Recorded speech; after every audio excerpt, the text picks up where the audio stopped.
안식일마다 하나님을 찬양하고 오늘 또 우리 본향을 사모하게 이 아름다운 감동의 찬양을 들려주신 우리 찬양대 동마산 교회 찬양대에게 또 감사를 드립니다.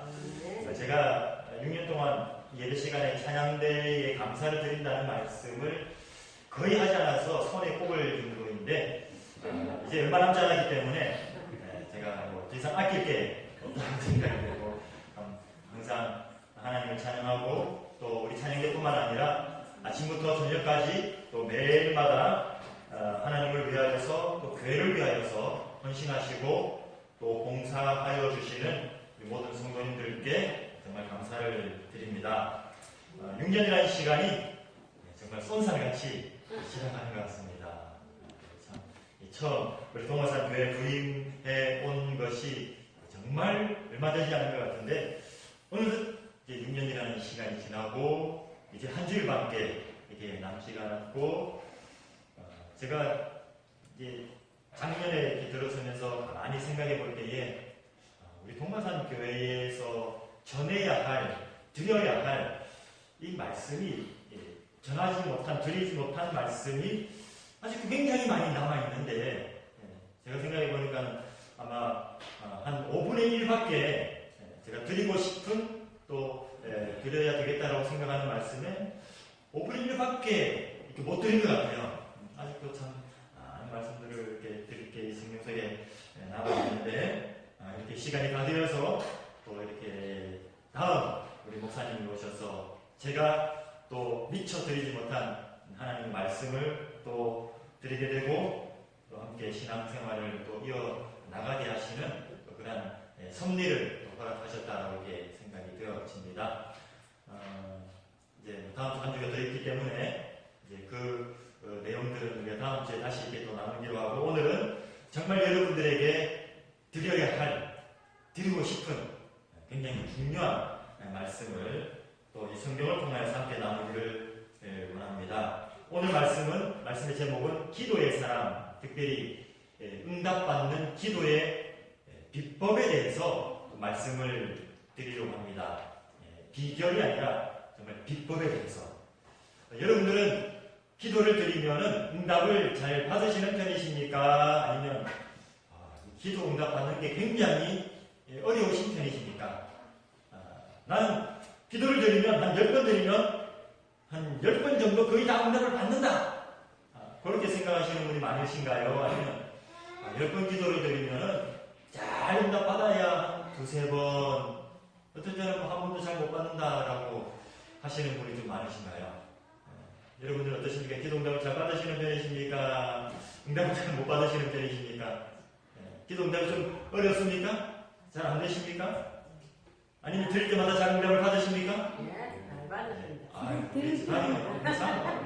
기도 드릴 때는 모르는데 예, 지나고 나면 다 들어주세요. 예, 참 감사한 말씀입니다.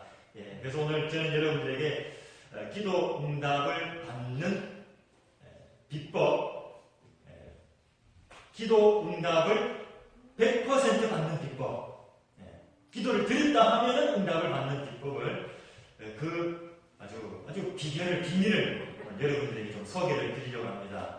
이 비법은 사실 제가 다른 교회에서나 다른 사람들한테는 잘 하지 않는 것인데 우리 동마산 교회 특별히 오늘 좀 여러분들과 함께 나누기를 원합니다. 이 기도라고 하면은 우리가 성경에 기도 응답을 받은 사람들이 많이 이렇게 나타나지 않습니까? 위대한 기도를 드린 사람들이 많고 기도하면 떠오르는 사람들이 많이 있는데 저는 그 가운데 오늘 여러분들에게 야고보서에 있는 야고보서 5장 17절에 나오는 위대한 기도의 사람을 여러분들에게 좀 소개를 드리기로 합니다.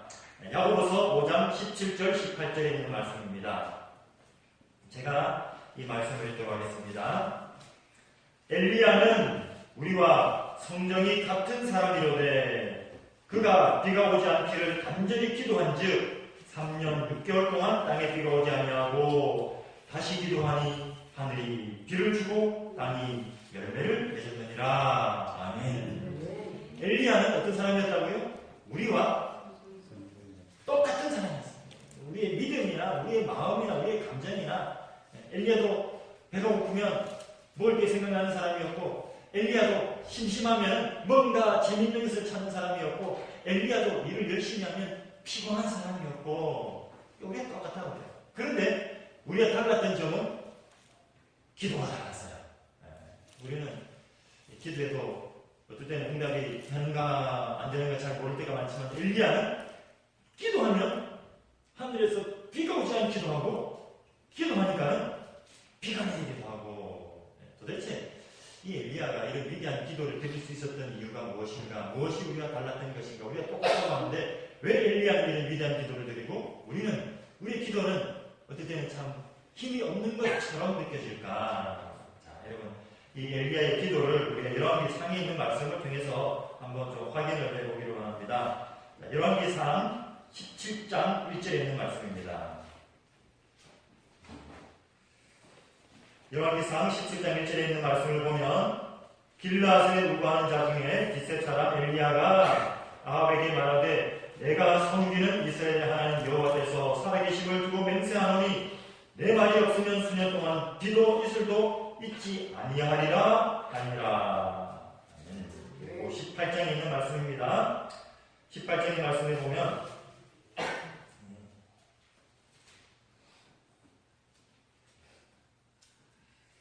18장 41절에 있는 말씀입니다. 엘리야가 아합에게 이르되 올라가서 먹고 마시소서, 큰 비소리가 있나이다. 아합이 먹고 마시러 올라가니라. 엘리야가 갈멜산 꼭대기로 올라가서 땅에 꿇어엎드려 그의 얼굴을 무릎 사이에 넣고. 그리고 이 비가 오고 그치는 이 기도 외에 또 위대한 기도가 18장에 역시 동이 기록되어 있습니다. 그 기도가 18장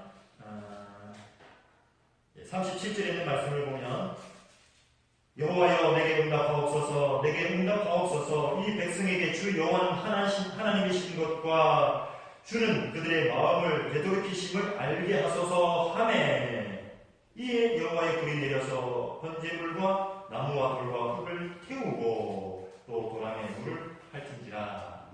위대한 엘리야의 기도가 세 번 나오고 있습니다. 한 번은 비가 오지 않도록 기도하고 있습니다. 그랬더니 정말 3년 반 동안 비가 오지 않았습니다.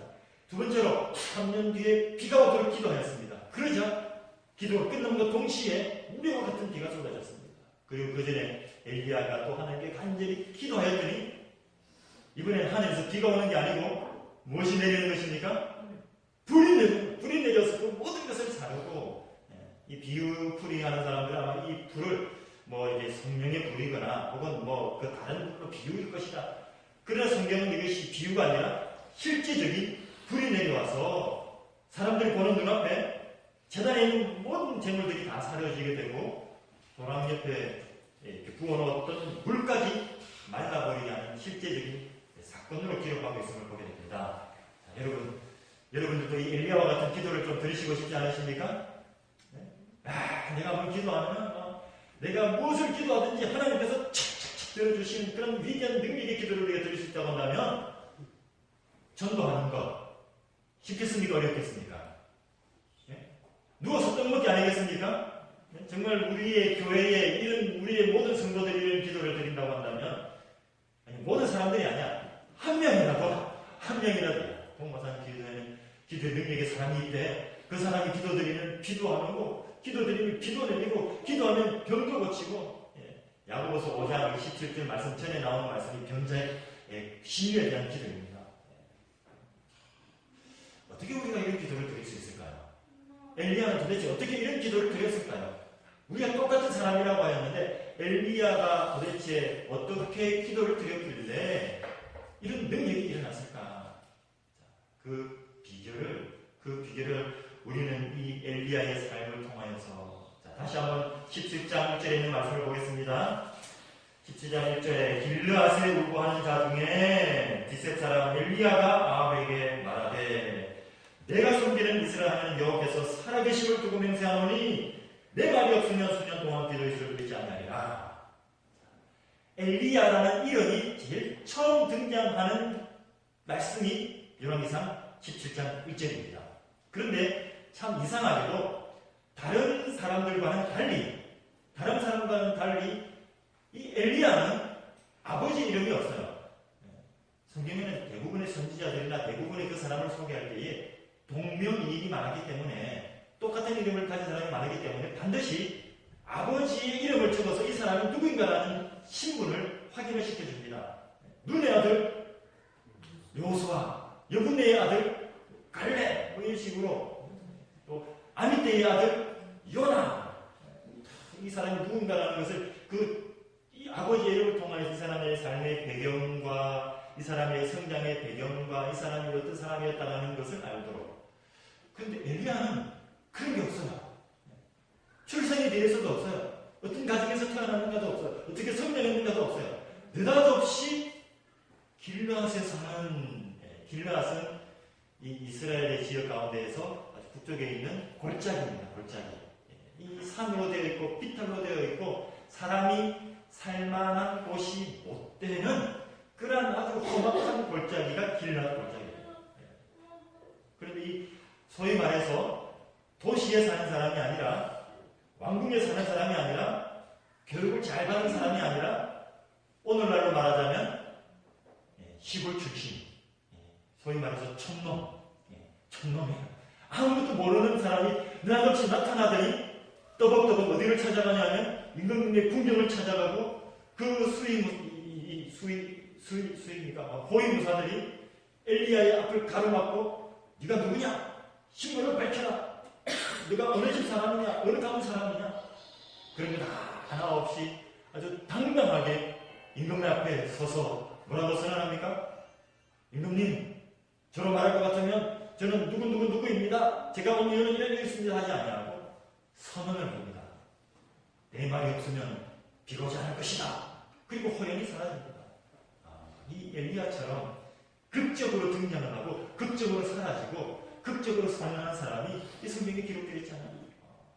그런데 이 엘리야가 왜 이럴 수 있냐면은 이 사람은 그야말로 어디에서 생활했기 때문에 촌에서 생활했기 때문에.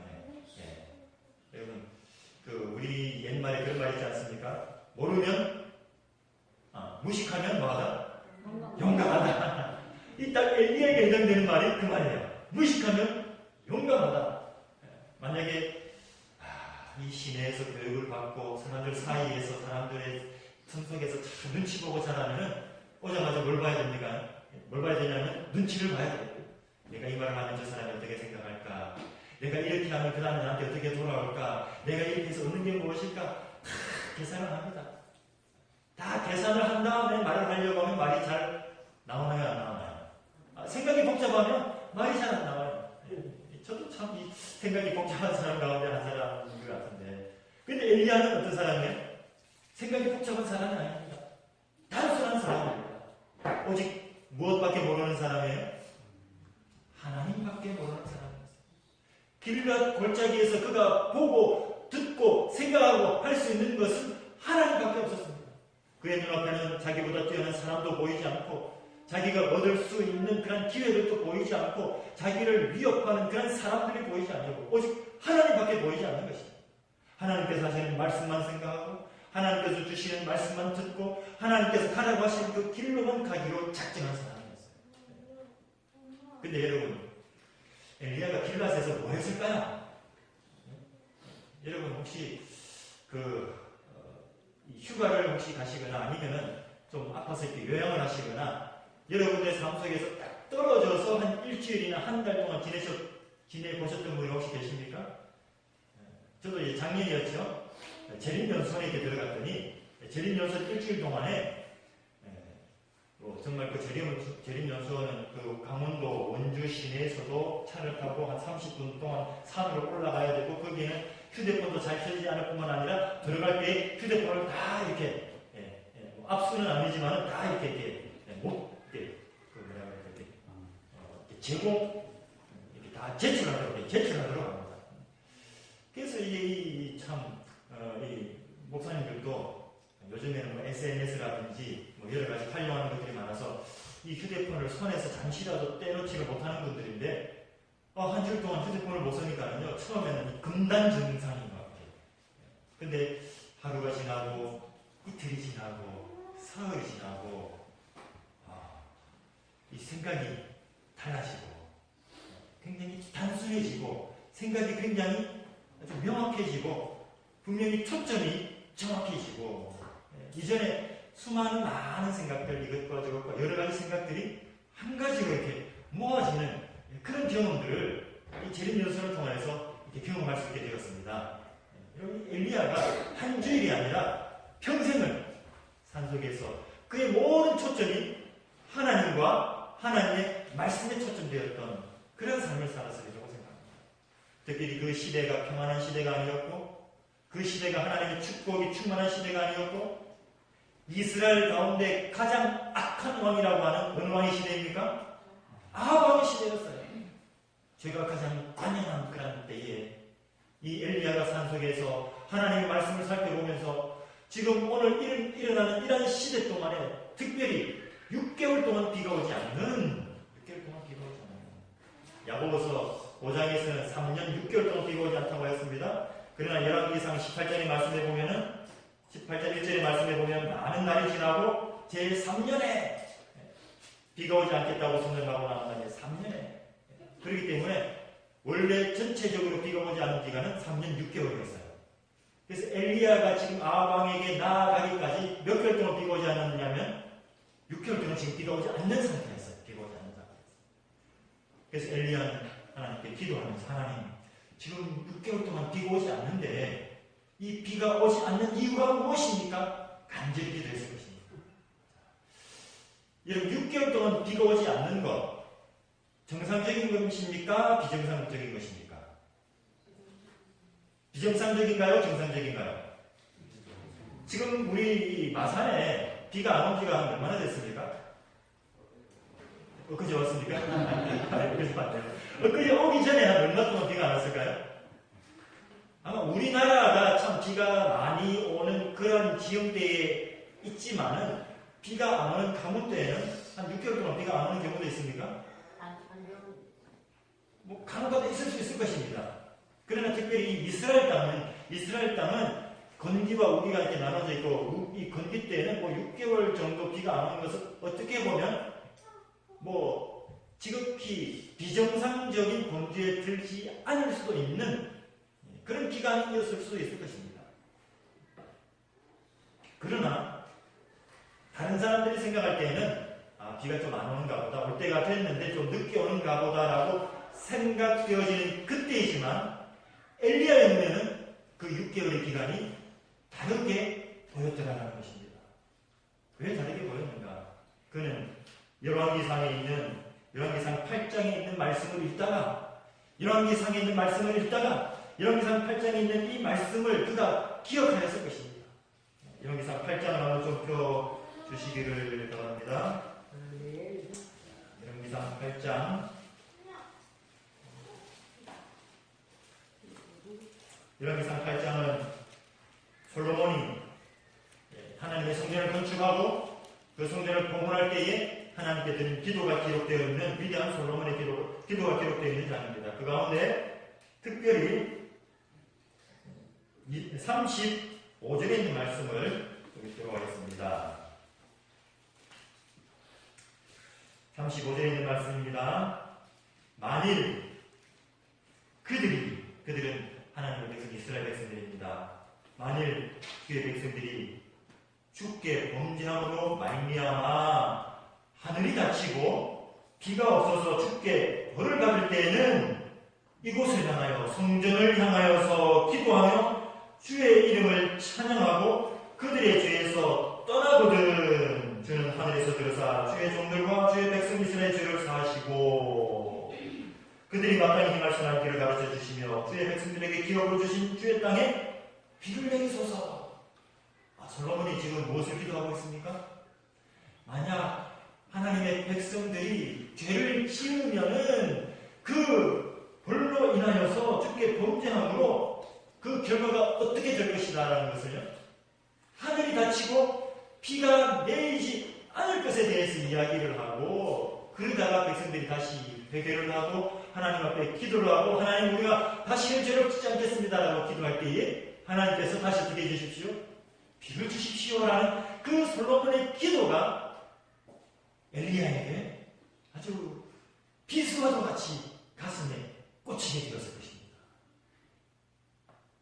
이 솔로몬의 기도를 만약 엘리야가 몰랐다고 한다면 6개월 동안 비가 오는 그 기간은 그렇게 특별하게 이상한 기간이 아니었을 것입니다. 그러나 이 솔로몬의 기도를 기억하고 있는 이 엘리야의 눈에는 6개월 동안 비가 오지 않는 것이 단순히 자연현상의 일부가 아니라 특별히 우리나라에 일어나는 이러한 현상들을 통해서 특별히 이 나라의 모든 백성들과 특별히 이 나라를 책임지고 있는 이 지도자, 이 왕이 하나님을 배도하고 범죄하고 국가적으로 배도한 이 상황을 보게 될 때에 이것은 분명히 무엇이다라는 것을 자연의 현상이 아니라 하나님의 징계라는 사실을 엘리야가 분명히 확신하였을 것입니다. 아멘.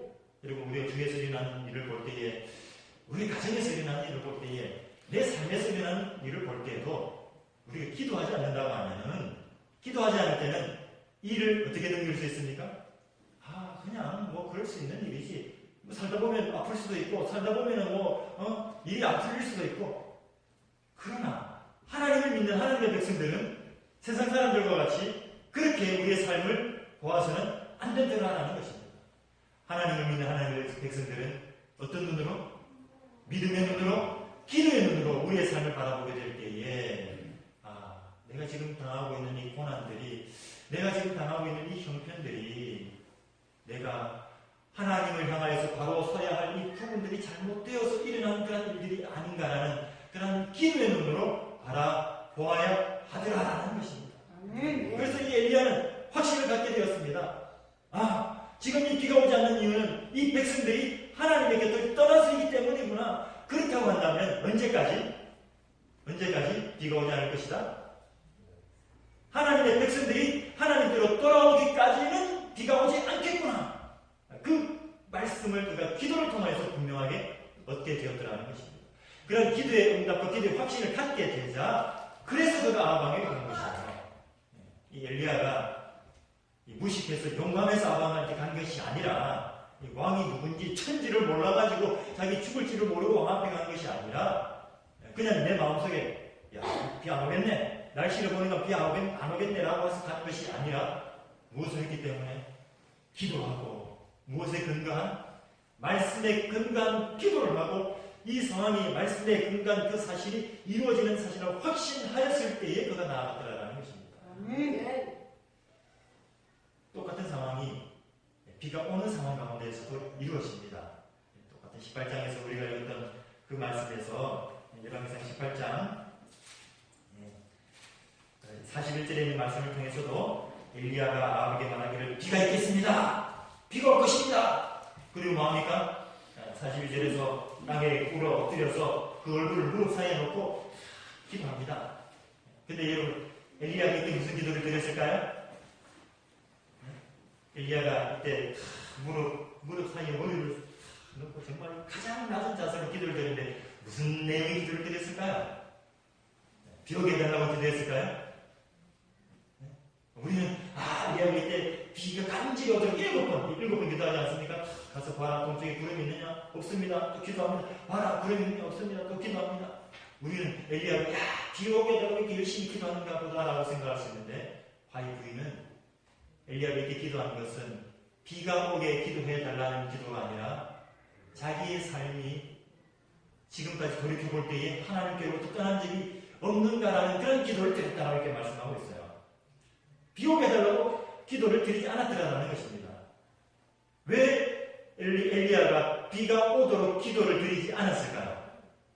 그 말씀은 여기 이제 이 18장 앞절의 말씀에 보면 18장 1절에 있는 말씀에 보면 그 이유가 이렇게 나오고 있습니다.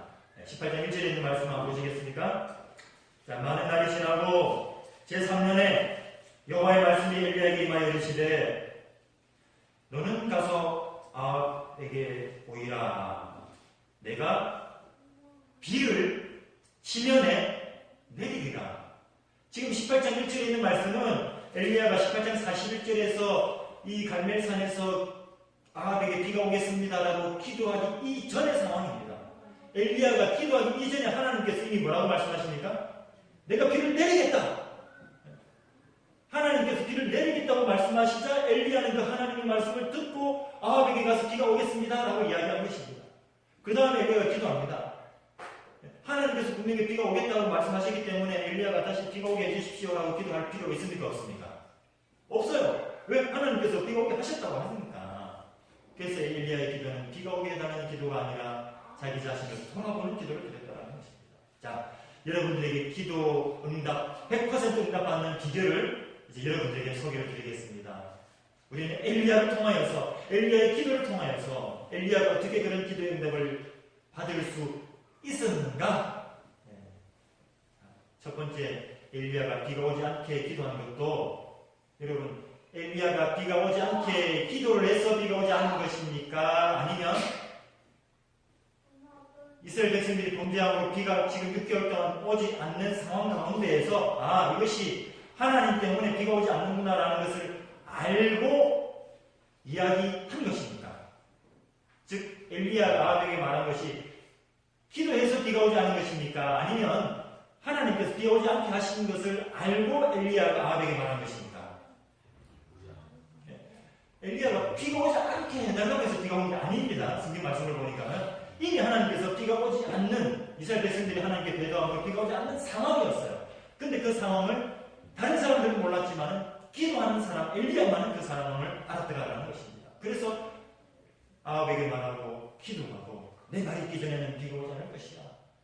그것을 모르는 아합이 볼 때는, 이스라엘 백성이 볼 때는 엘리야가 위대한 사람입니까?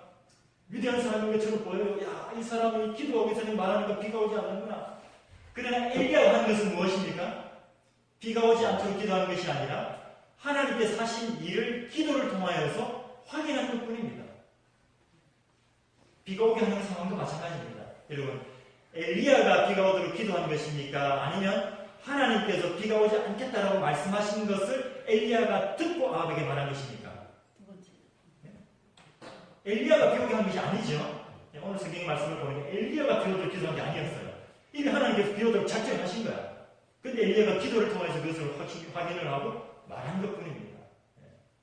그래서 우리는 생각할 때, 참 엘리야 위대한 기도의 사람이구나. 비 오는, 기도하니까 비 안 오고, 기도하니까 비 오고, 어떻게 하면 우리가 기도할 수 있을까? 알고 봤더니, 그렇게 엘리야가 기도한 것이 아니라, 기도를 통하여서, 하나님께서 지금 비를 내리시지 않으시도록 하시는구나라는 것을 알게 된 것이고, 역시 마찬가지로 기도를 통해서 하나님께서 비를 내리려고 하시는구나라는 것을 알게 되었고, 그것을 사람들에게 전한 것뿐이었다는 것입니다.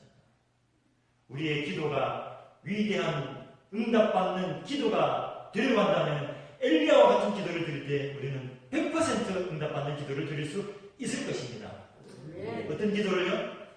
이미 하나님께서 하시기로 작정하신 그 일들을 우리가 뭐하면 기도하면 이미 하나님께서 우리의 교회를 통하여서, 우리의 가정을 통하여서, 나를 통하여서 하시려고 시작하신 그 일을 기도하면 우리의 그 기도는 백발 백중의 기도가 되는 거예요. 그래서 여러분, 응답받은 기도를 드리고 싶으시면 하나님이 도대체 나에게 어떤 일을 시작하셨는가? 그것을 여러분 깊이 연구하시고 깊이 기도하시고, 하나님 도대체 나를 위해서 시작하신 일이 무엇입니까? 제가 그거 기도하겠습니다. 그럼 여러분 정말 100번 기도를 들어도 100번 응답받으시고, 하나님 우리 교회를 통해서 하나님께서 하시려고 하는 일이 무엇입니까? 올해 우리의 교회를 통해서 시작하신 일이 무엇입니까? 제가 그걸 알게 해주십시오.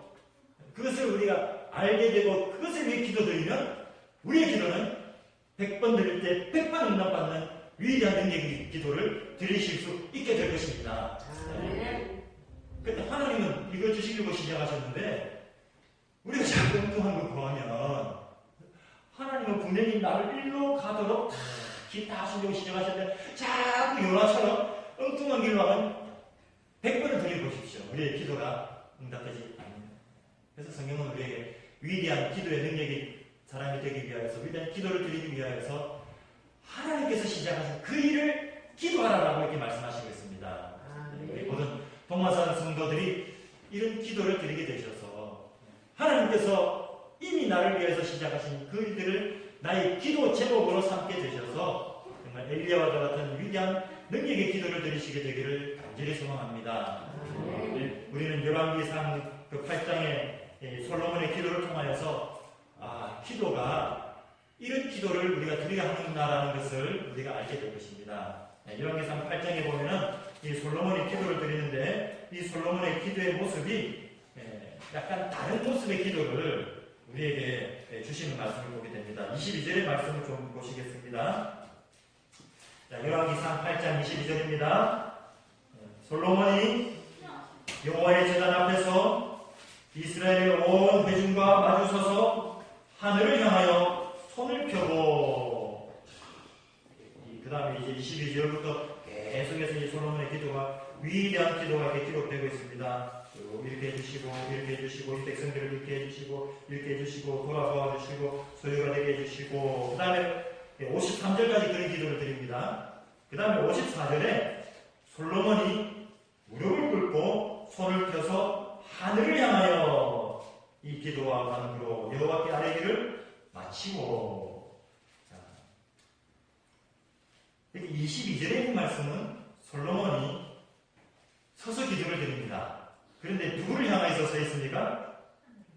22절의 말씀에서는 누구를 향하여 서 있어요? 이스라엘의 온 회중을 향하여 서 있습니다. 회중을 향하여서 서서 손을 들고 기도드리는 모습이 있어요. 그런데 여기 54절에 있는 말씀은 무릎을 꿇고 기도를 드립니다. 그런데 누구를 향하여 기도를 드립니까? 하나님을 향하여서 기도를 드립니다. 우리는 솔로몬의 기도를 통해서 두 가지 기도의 형태를 보게 됩니다. 하나는 백성을 향하여서 서서 기도해 드리는 모습, 하나는 하나님을 향하여서 무릎을 꿇고 기도 드리는 모습. 똑같은 기도이지만은 그 기도의 그 상황에 따라서 기도의 모습들, 자세들, 내용들이 달라지는 것을 이렇게 보게 됩니다. 자, 백성들을 향하여서 서서 손을 들고 기도 드리는 기도는 어떤 기도입니까? 축복 기도예요. 축도입니다. 축복 기도. 백성을 향해서 축복하는, 하나님을 대신해서 하나님의 축복을. 근데 그 내용이 길어야 안 길어요? 굉장히 깁니다. 모든 백성들을 향해서 다 기도합니다. 그리고 솔로몬이 하나님을 향해서 기도합니다. 하나님을 향할 때는 무릎을 꿇고 기도합니다. 그래서 우리가 마지막에 예배 드릴 때, 축도를 드릴 때 다 일어서서 우리가 이 하나님의 축복을 구하는 기도를 마지막 설교자가 하죠. 그런데 우리가 이 예배 시간에 드리는 기도는, 예배 시간에 드리는 이 기도는 사실 어떤 형태가 되어야 되는 거예요? 무릎을 꿇고 기도를 드리는 것이 성경적이더라라는 것입니다. 그래서 우리가 예전에 교회의 모습을 보면은 다 이 바닥이 신발 신고 들어오는 그런 교회들이 많았어요. 오늘날에는 이제 우리 동화산 교회처럼 신발을 벗고 이런 교회가 많지만은 옛날에 있었던 교회들을 보면 다 신발을 신고 들어오고, 외국도 그렇고 다 그래요. 근데 이제 우리나라에서, 특별히 이제 우리나라에서 우리 교회들의 이제 신발을 신고 이렇게 바닥에 가장 여러 가지 이유가 있기 때문에 가장 중요한 이유가 무엇인가 하면은 무엇하도록? 무릎 꿇고 기도하도록. 왜냐하면 이 바닥에, 저도 이제 길 밑에 있을 때는 예배 드릴 때 보면 이렇게 기도 한번 드리고 나면 양복이 다 베려요. 막 털고 일어나고. 그래서 이제 우리나라에서는 온돌 문화도 있게 하기 때문에 이 바닥을 이렇게. 그래서 이 교회가 이렇게 지어진 이유가 기도 드릴 때 무릎을 꿇고 기도를 드리구나라는 것을 우리가 좀 기억할 필요가 있는 것 같아요. 물론 이제 연세가 드시고 무릎이 요즘 이제 좋지 않으신 분들이 많이 계셔가지고 그런 분들은 어쩔 수 없지만은, 그러나 우리가 하나님께 기도 드리는 우리의 올바른 자세는 하나님께 무릎을 꿇고 기도를 드리고, 그 다음에 마지막에 또 하나님께서 오실 때 기원하고 성령하고 우리가 이제 마지막 축도는 서서 기도 드리고, 이것이 이제 성경에서 우리에게 보여주시는 기도의 자세이고, 그 다음에 기도의 내용이, 축도와 기도가 내용이 다른 것을 봅니다. 축도는 굉장히 길어요. 그런데 하나님을 향해서 드리는 기도는 깁니까, 짧습니까? 굉장히 짧아요. 그 내용조차 성경에 기록되어 있지 않을 정도로 하나님께 아주 간절하고도 간결하고도 하나님께 기도를 드리는 그 모습이 솔로몬의 기도를 통해서 우리에게 보여주시고 있습니다. 그때 때때로 우리는 이제 이걸 좀 바꿔서 할 때가 많아요. 바꿔서 할 때가. 축도는 예배 시간이 이제 지금부터 12시가 다 돼가지고 예배 시간이 다 늦게 마치다 보니까는 저도 그렇고 대부분의 설교자들이 축도를 간단하게 하는 그런 성향이 있는 반면에 이 안식 예배의 기도는 이제 이 기도하시는 분들이 오랜만에 이렇게 하시는 분들도 계시고 아니면 기도의 내용이 많아서도 이렇게 하지만 기도의 내용이 이제 뭐 그런 이 예배 때 드리는 기도는 어떤 기도가 돼요?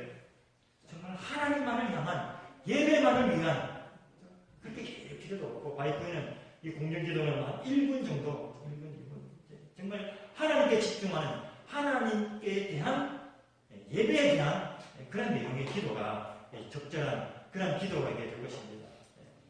그래서 우리가 축도는 우리 백성들을 위해서 각 가정을 위해서 안식학교 기도할 때 일일이 이렇게 좀 길어도 이렇게 하는 것처럼 그리고 개인의 기도는 내가 집에서 개인적으로 하는 기도는 1시간을 하든 2시간을 하든 3시간을 하든 하나님과 깊은 교제를 가지지만 그러나 예배 시간에 공중 예배 시간에 드리는 우리의 기도는 하나님을 향하여서 정말 우리가 다른 여러분 이게 이 칠순잔치를 하거나 팔순잔치를 할 때에 앞에 어머니나 아버지를 이렇게 모시고 잔치를 하면은 누가 주인공입니까?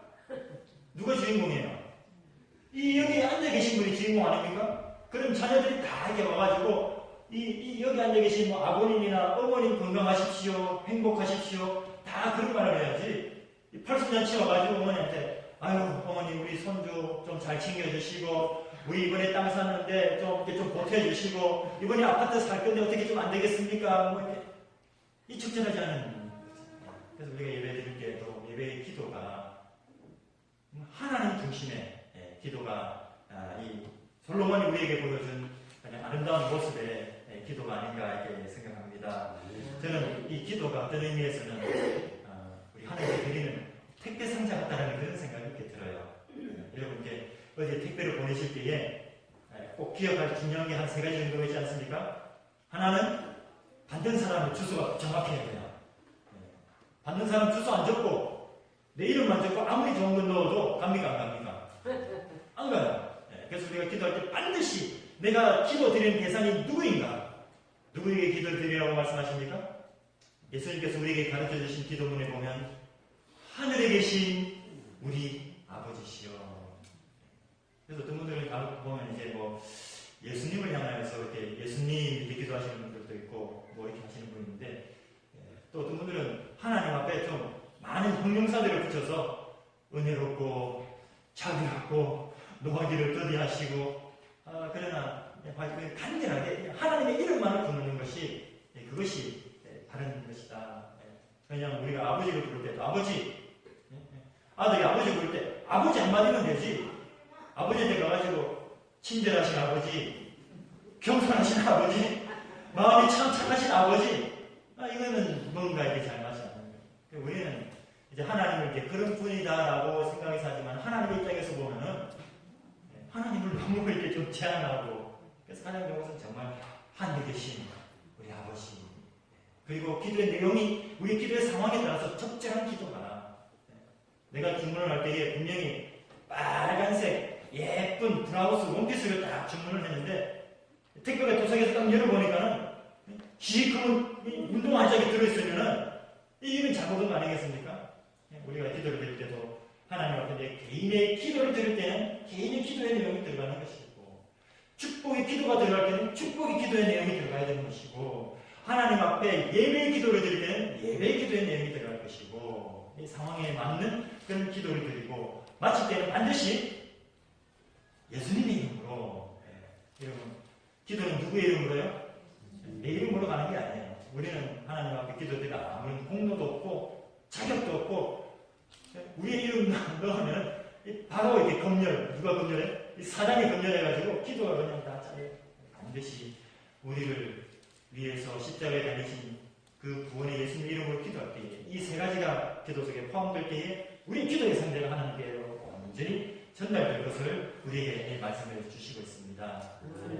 이 말씀을 맺으면서 정말 우리 동마산교회의 우리 모든 성도님들의 기도가 바로 이 엘리야의 기도처럼 능력의 기도가 되셔서 정말 모든 사람들이 볼 때에 정말 이 사람이 드리는 이 기도는 반드시 응답받는 기도이다라는 그런 기도를 드릴 수 있는 그러기 위해서는 하나님께서 나에게 하시고자 하시는 그 일들을 기도하실 수 있는 그런 성도들이 되셔서 참 올 한 해 동안 하나님과 하나님과 마음이 합하여진, 하나님과 뜻이 합하여진 그러므로 만나서 우리 교회에 우리와 닮은, 하나님을 닮은 많은 사람들이 날로 그 수가 증가되는 축복이 우리 동화산 교회에 이르게 되기를 간절히 소망하면서 말씀을 마치겠습니다. 하늘에 계신 저희들 하나님 아버지, 이제는 저희들이 주님 앞에 참으로 온전히 주님께서 원하시는 합당한 말씀과 기도를 드리기로 헌신하고 결심하오니, 여기에 머리 숙인 주의 모든 백성들 위해 하늘의 한량없는 은혜와 풍성하신 축복으로 주님 오시는 그날까지 채우시고, 우리 성삼위 하나님께서 매 순간마다 매 분초마다 저희들의 걸음을 지키시고 인도하여 주시기를 예수 그리스도 이름으로 간절히 축원드리옵나이다.